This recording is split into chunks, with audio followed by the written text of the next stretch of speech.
Welcome back. This is lecture 59 in this course on Bayesian modeling. The topic of this lecture is hierarchical modeling with BRMS package. Okay. So in the previous lectures, you have seen that why hierarchical models are important, why do we prefer hierarchical models over non-hierarchical models, and how these models can be used to model individual differences. Okay, so you can use these Bayesian hierarchical models to test a specific hypothesis about how individuals differ in a population. That's what we discussed in the previous lecture. Okay.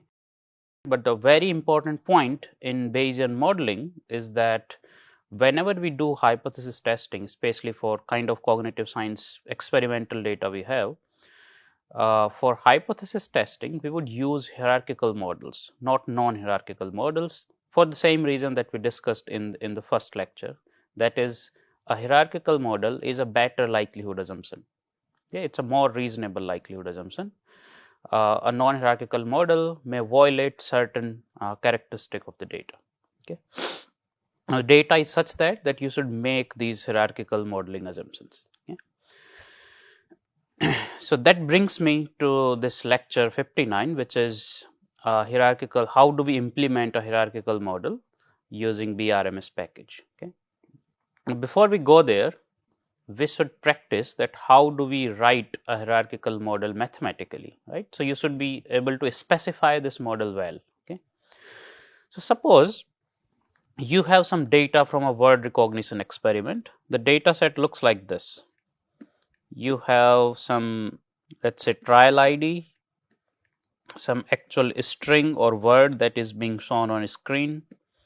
This is frequency of that word, and here you see recognition time that we observe in the experiment. Okay, so recognition time shown by the participants. Okay, here there could be subject ID as well. So let's say this is subject ID. So let's say this is data from subject 1, and then data from subject 2. Here you would have trial ID, so it would look like this: 1, 2, 3, 4, so on. Here you would have actual word. So let's say whatever string you are showing, let's say book, bike, and so on, right? This column will give you frequency of each word. Let's say this is on GPF scale, so it could be, let's say, 4.5, 5.2, so on, right? And here in this column, you are recording recognition time on a lexical decision task. So this would read something like 300 milliseconds, 350 milliseconds, and so on. So let's say this is your data. Now you are interested in testing this hypothesis. Let's say this was your hypothesis, that high frequency words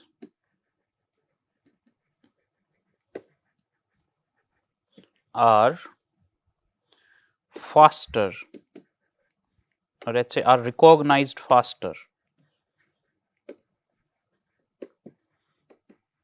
than low frequency words. Okay. Let's say this is your hypothesis. What could be a null hypothesis? Or let's say you want to compare this with some competing model. So your competing hypothesis could be this, that there is no effect of frequency,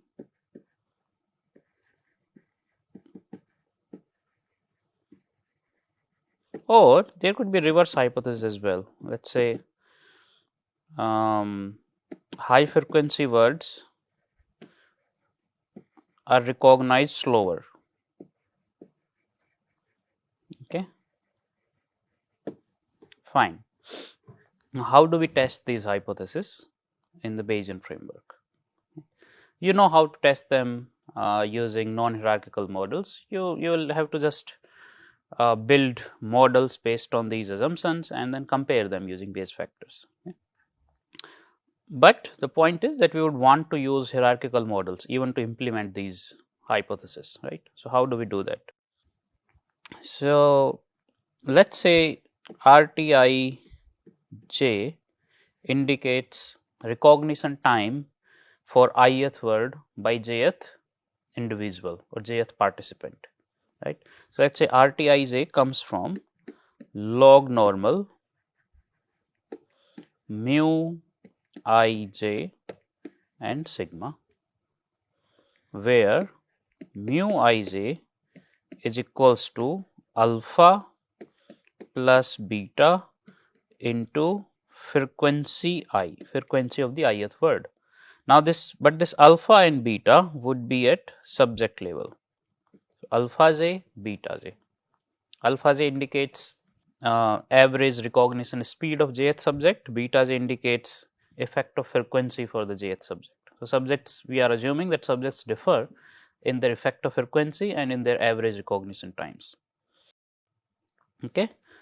Now on alpha j and beta j, you would assume that these subject level intercepts and slopes come from a normal distribution with population level mean intercept and indivisible differences in intercept, okay, tau 1.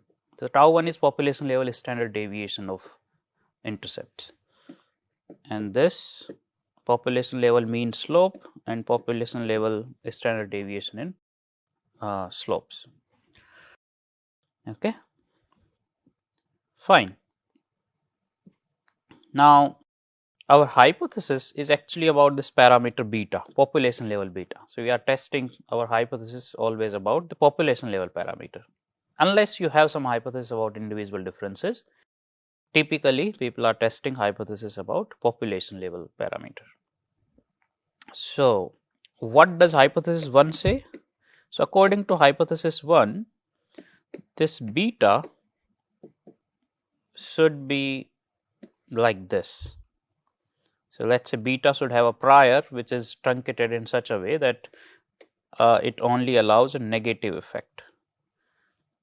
So something like this.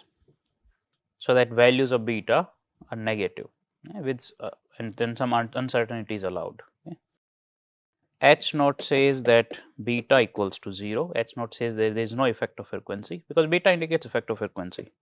And H naught 1 says, H naught 2, H naught 1, whatever, it says that there is a positive effect of frequency. Okay. So that's the difference between three models. And then you can implement this model and compare these three models.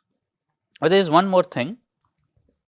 This part, alpha j, beta j, which are assumed to come from normal distribution with population level alpha and beta, right? In practice, and the kind of data we have in behavioral experiments, it could be the case that participants who are slower on average in recognition times. So participants who have slower recognition times will also have, let's say, stronger frequency effects or weaker frequency effects. Okay. So there is some correlation between participant level intercept and participant level slope. Okay, we are assuming that slope and intercept, the intercept and slope vary by participant.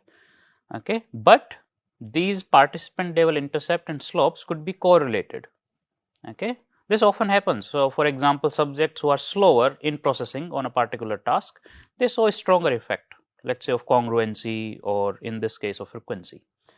And that makes sense. So for example, in general, participants, let's say, who are not very used to, let's say, reading the language. Suppose you are doing this experiment on Hindi, this word recognition experiment.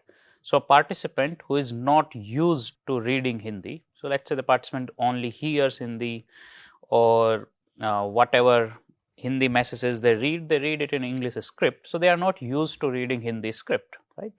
So those participants could be overall slower in their recognition times, and they also might be more sensitive to frequency effects, because low frequency words, they may have never seen. So participants with low exposure to language might show slower recognition times and stronger frequency effects. Okay. So participant level intercept and slopes can be correlated. When we specified these two assumptions, we assumed that these are not correlated. We assumed a zero correlation, but that's a strong assumption. They might be correlated. So how do we specify that assumption that alpha j and beta j might be correlated? What we can do, we can assume that alpha j and beta j actually comes from a bivariate normal distribution. This is just an extension of normal distribution. This is a bivariate normal distribution. Looks like this. Bivariate normal distribution with means alpha and beta and a variance covariance matrix sigma, where sigma is actually a matrix which looks like this: tau 1 square, tau 2 square, rho tau 1 tau 2, rho tau 1 tau 2. Here tau 1 is same parameter as this. See, tau 1 tau 2. So, tau 1 tau 2 are population level standard deviation of intercept and slope. What is rho? Rho is the correlation between subject level intercept and slope. Okay, rho is correlation between, and the value of rho could be between -1 and +1. Correlation between, let us call it individual level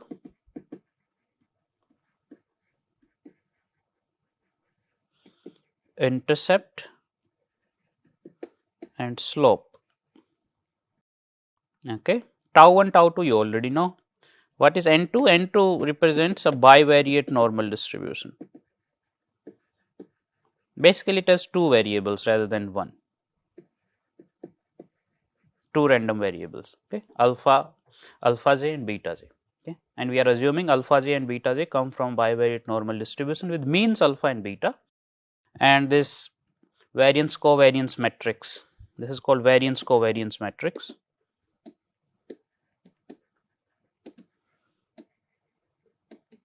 Variance covariance matrix sigma.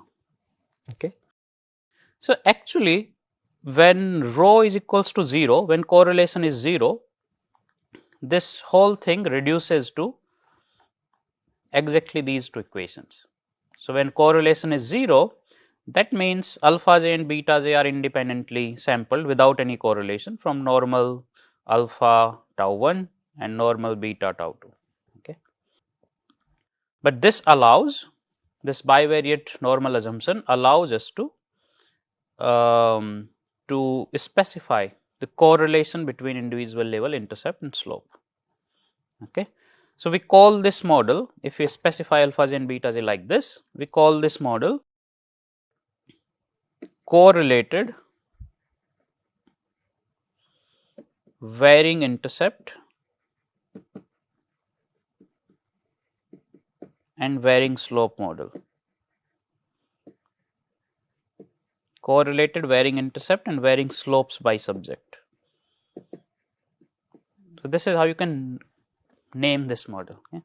That describes what is our assumption about individuals in the population. We assume that individuals vary in their intercept and slope, and these slopes and intercepts could be correlated at the individual level. Okay, so basically you can rewrite your model like this: recognition time for ith word from jth subject comes from log normal mu ij sigma, where mu ij equals to alpha j plus beta j into frequency I,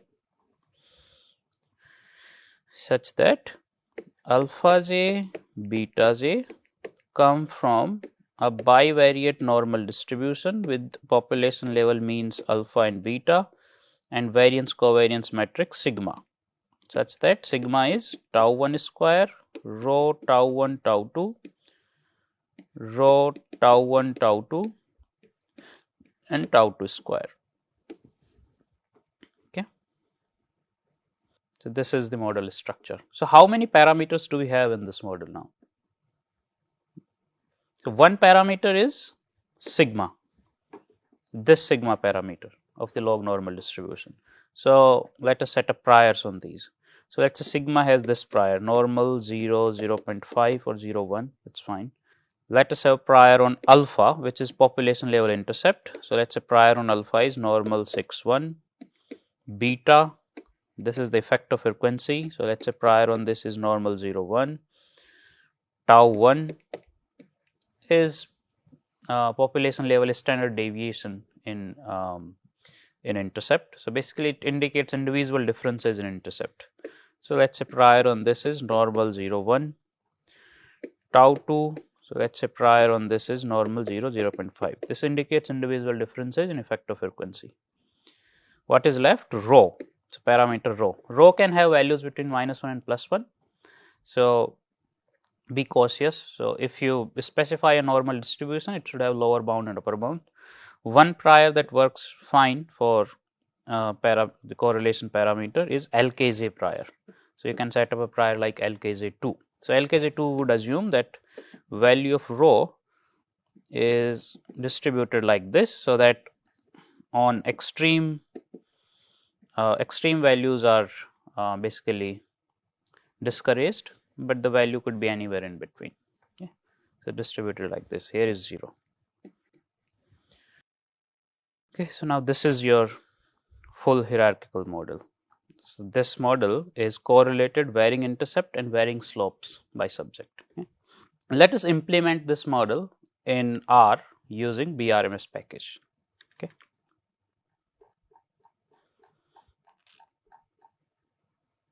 So I'm loading libraries BRMS and dplyr. This is some data I have from word recognition. I actually generated this fake data, but this is how data in a word recognition study would look like. Subject, item ID, string type, word, non-word, frequency, high frequency, low frequency, length, word length, okay, and then recognition times. Okay.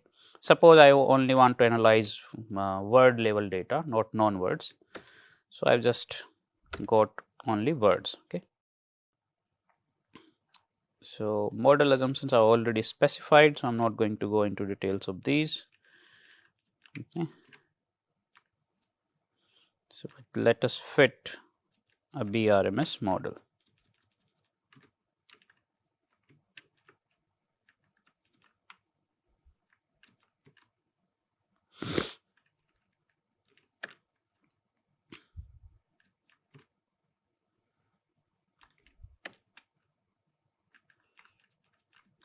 Okay.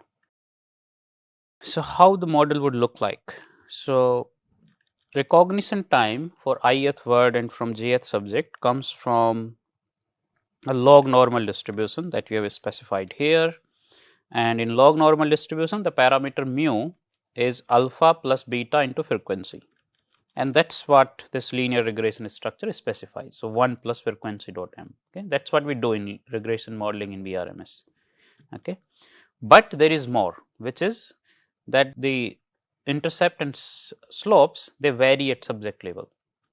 Okay, so how do we specify that? So what we can do, we add a plus, and then here we write, so 1 represents your intercept and this represents the effect of frequency, and we are saying that this varies by subject. That's it. That's all you need to write here. Okay. This single pipeline symbol, it is it represents that this is a correlated varying intercept varying slopes model. If you want uncorrelated model, when the parameter rho is 0, then you can put double pipeline symbols. Okay. A single is enough for specifying correlated varying intercept varying slopes. Okay, what is data? Data is dat dot word, okay, log normal, prior on intercept, on class beta, on sigma. Okay, but this is not enough. We have more parameters here. Okay, what are our other parameters? So these population level parameters are done: population level intercept, population level slope, and this is sigma parameter of log normal family. But we also need population level standard deviations and correlation parameter. Okay, So for that, you can specify a prior similar to sigma, because these are also sigma parameters. So let's say normal 0, 1. Class should be written as ST. So ST represents population level standard deviation. So basically it's the individual extent of individual differences, right? So for this you should write class ST. Now the model will specify normal 0, 1 prior for both tau 1 and tau 2 when you write this. Okay. The only thing that is remaining is the prior on correlation parameter. So let's say for correlation you choose LKJ2. Okay. Class should be correlation, I think. I don't know whether spelling is CORR or COR. Let's see if it works.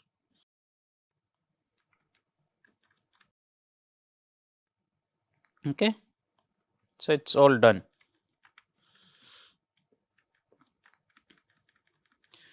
So let's see if it works.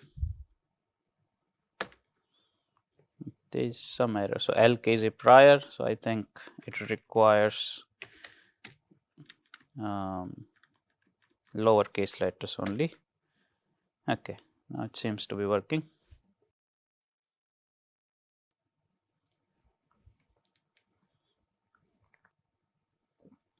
So I have specified the whole hierarchical model structure here. Okay, this is the model that I implemented. Recognition time come from log normal distribution with parameter mu ij. Mu ij is alpha j plus beta j into frequency I. Right, alpha j beta j comes from bivariate normal distribution. So parameters are sigma, alpha, beta, tau 1, tau 2 and rho. Rho is the correlation parameter.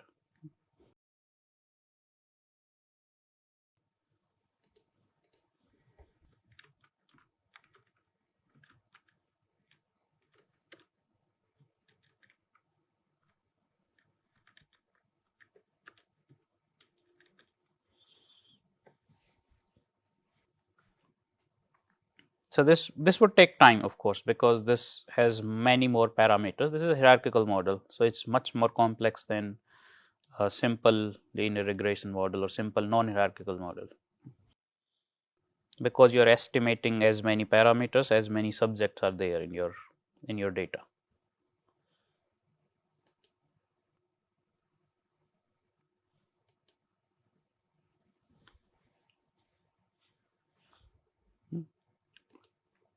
This is the structure you can use. Okay, while it compiles, we can discuss another point. So, well, this model implements the assumption that there is some frequency effect. Okay, which parameter indicates frequency effect? This B. Okay, so there is some frequency effect which can exist between -1 and +1. We do not know in which direction. So this is what this model is implementing, right? So how do we test our hypothesis, which says that there is some frequency effect, or more precisely it says high frequency words are recognized faster. So how do we compare this against a null hypothesis model which says that there is no frequency effect? Okay, so the null hypothesis model can be implemented like this. So you would have null hypothesis model. Here everything would remain same. Only thing that will change is that the effect of frequency will be assumed to be 0. So this thing will go. You are not going to assume any prior on class B, right? So let me remove this thing. Okay, and that means this will also go. There is no population level effect of frequency, but this thing would remain as it is, because what this assumes that even when the population level effect of frequency is 0, subjects can differ across this 0. Subjects can fluctuate around this population level effect which is 0. So some subjects can show positive effect of frequency, some subjects can show negative effect of frequency. Okay, even when population level effect is 0. Okay, so we are not going to make any changes into this structure, and this also makes model comparison easier, because now only thing that differs between M1 and M naught is just this population level parameter beta, effect of frequency. Everything else remains the same. You can see the model structure yourself. Only this thing had changed. Okay, everything else is same. Now you can compare M1 and M naught. If M1 shows Bayes factors, let's say greater than 10, then you can conclude that there is a strong evidence for the effect of frequency on recognition times compared to a model which assumes no effect of frequency. Okay, but of course, as I said, Bayes factors are sensitive to priors, so you should test. Basically, you should compute Bayes factors under different assumptions under different prior assumptions about this parameter beta. Okay. So see, this is slow. So in that much time, it has only sampled 200 posterior samples. Anyway, so this will take time, but you can practice this. So this is the way to specify a hierarchical model in the Bayesian framework. But you might ask, what if you want to specify slightly different assumptions here about how individuals are distributed in the population? So let's say you want to specify that individuals differ in their intercept and slope, but these individual level intercept and slopes are not correlated, so that there is zero correlation between slopes and intercepts. How would you implement that in BRMS? So we will keep everything same, it's just that here you would write double pipeline symbol. That assumes that there is no correlation, okay, and this correlation parameter would go. Okay, so this becomes your uncorrelated varying intercept, varying slopes model. What if you assume that individuals differ only in terms of their intercept, not slopes? So let's say you want to implement varying intercept by subject. Only this assumption. Okay, so slopes remain constant across individuals. In that case, you just need to put in this intercept parameter. So one pipeline symbol subj, okay, and everything else will remain the same. Okay, this is how you can specify hierarchical models using BRMS. Okay.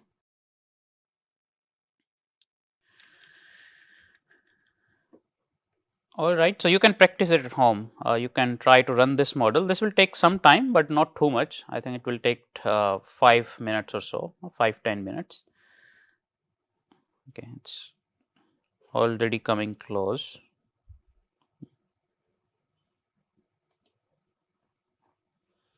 Let me run this. I can show you the output at least, how it looks like.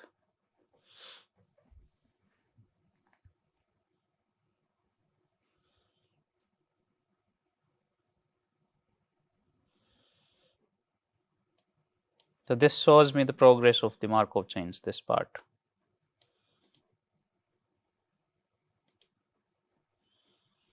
Okay, so it seems 3 of the chains, okay, all chains are completed. Okay, so model 1 is done. So let us see how the output looks like. Okay, so first I will generate summary statistics of model 1. Okay, and this is how the summary looks like.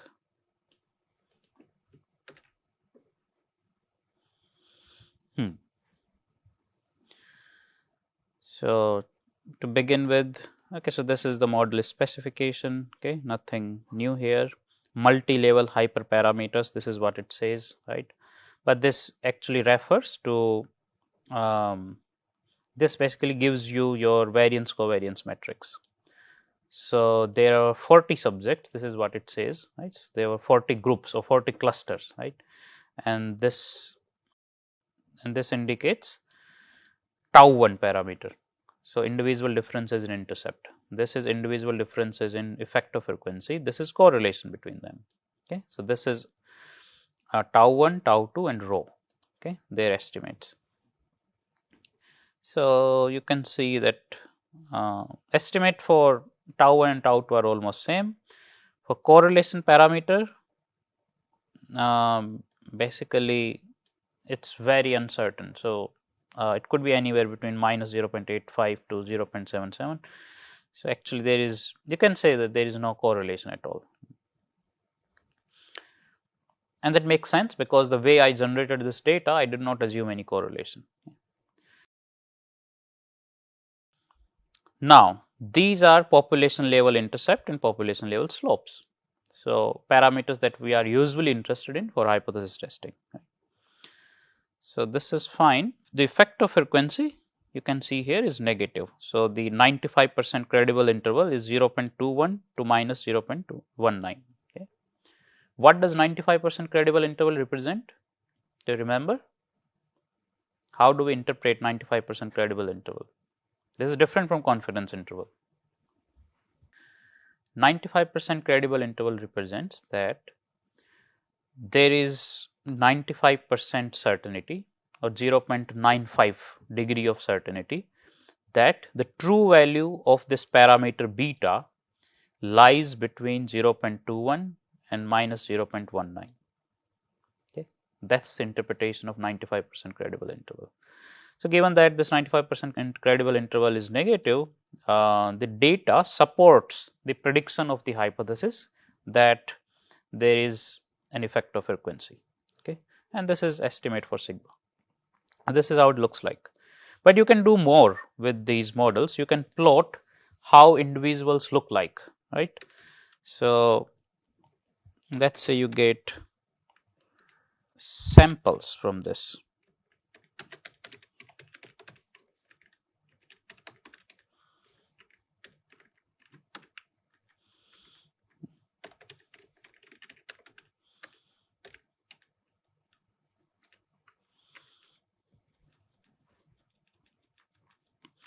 Okay. These give you subject level intercept and slope. Okay. So, if you just plug in I, this will give you subject level slope for a different subject, right. So, you can obtain subject level intercept and subject level slopes, and from that you can calculate how much is the subject level effect of frequency. Okay. So, you can compare those. Okay. So, for example, let me see if it works.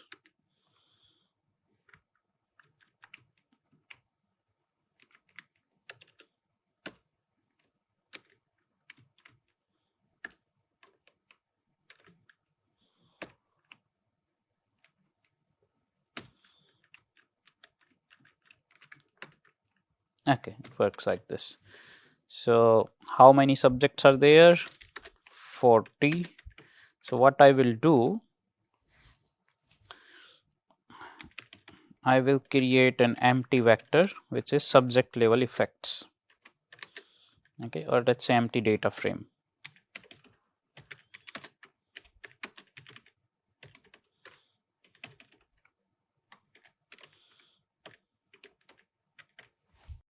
Okay, 1 to 40, and let us repeat it, and let us keep it like this.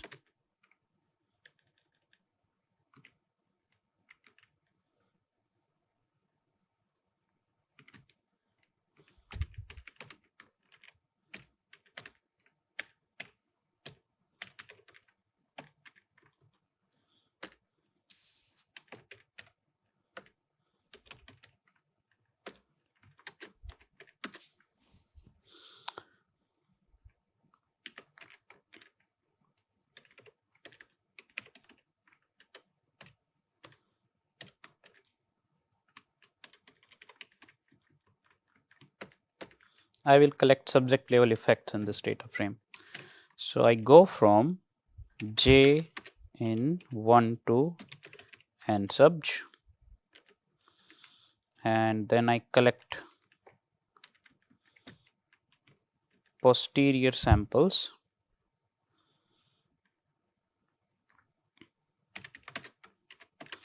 from this subject.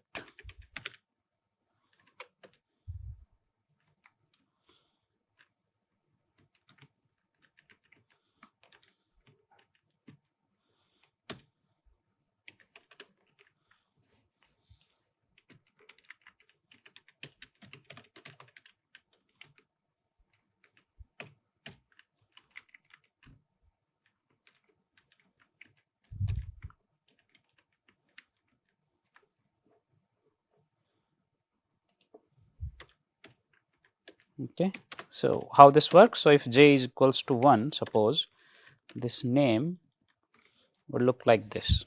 Okay, and this will give me estimates for subject j. Okay, this will give me intercept. Let me call it alpha j. So this would give me estimates of alpha j. Okay, 4,000 samples. So basically all posterior samples for alpha j. Okay, and then I can also obtain posterior samples for beta j, like this. For beta j, it would look like frequency m, like this.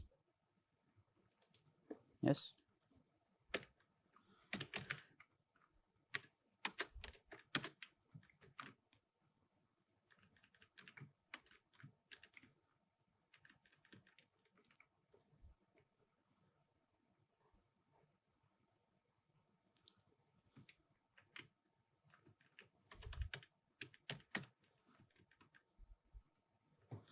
It's like this.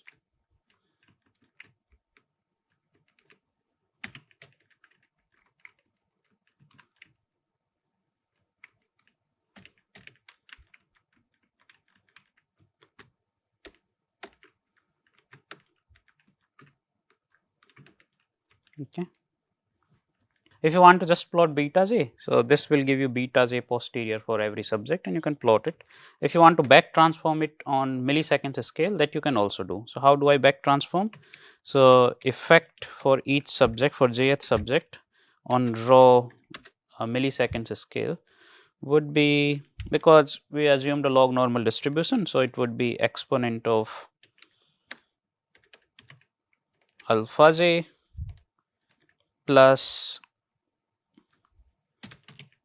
beta j minus exponent of alpha j minus beta j. Okay, so this will do the trick. So this will give me 4,000 posterior samples for the effect of frequency for jth subject on milliseconds scale. Okay, so and now I just need to store it in my data frame. So what I can do, subs effect r bind, or I can just calculate here the mean effect. Okay,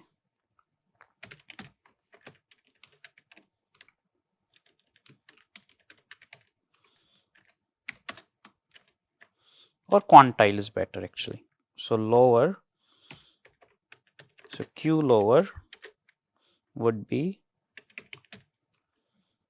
quantile RT. So basically 95% credible interval. So lower of 95% credible interval.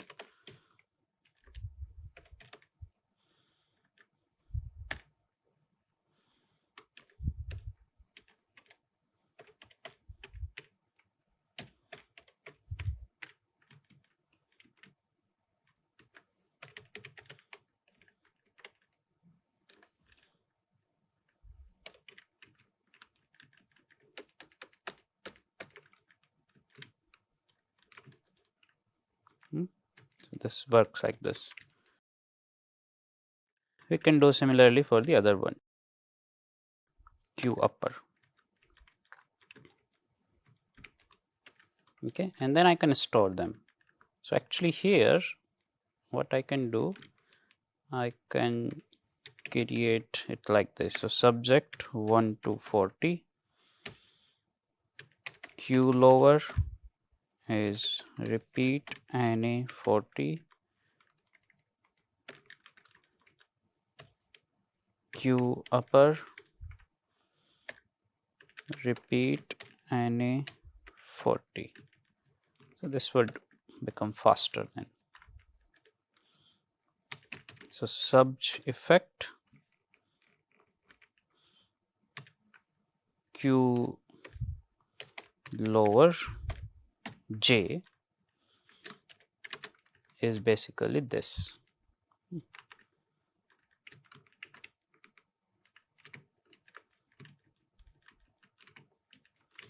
and this is subject effect Q upper J.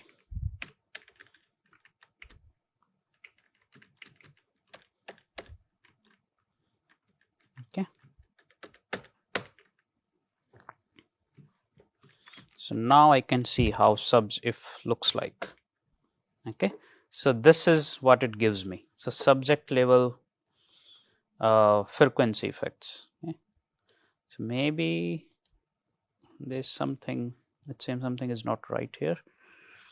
So I don't know what was the effect of, what were the values of frequency dot m. You can see it in the data. Whether it was 1010 or -1 +1. Okay, -1 +1.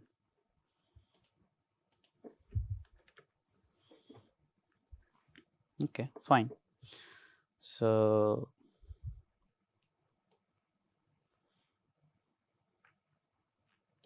okay, so this is how it looks like, the effect of frequency at the subject level. You can check it if I made a mistake, but this is how you would calculate it. Okay. So I first calculated alpha j. So basically this is intercept for jth subject, slope for jth subject. Then I calculated alpha j plus beta j minus alpha j minus beta j. Basically on millisecond scale, how much is the effect of frequency. Okay, and then I calculated its 95% credible interval.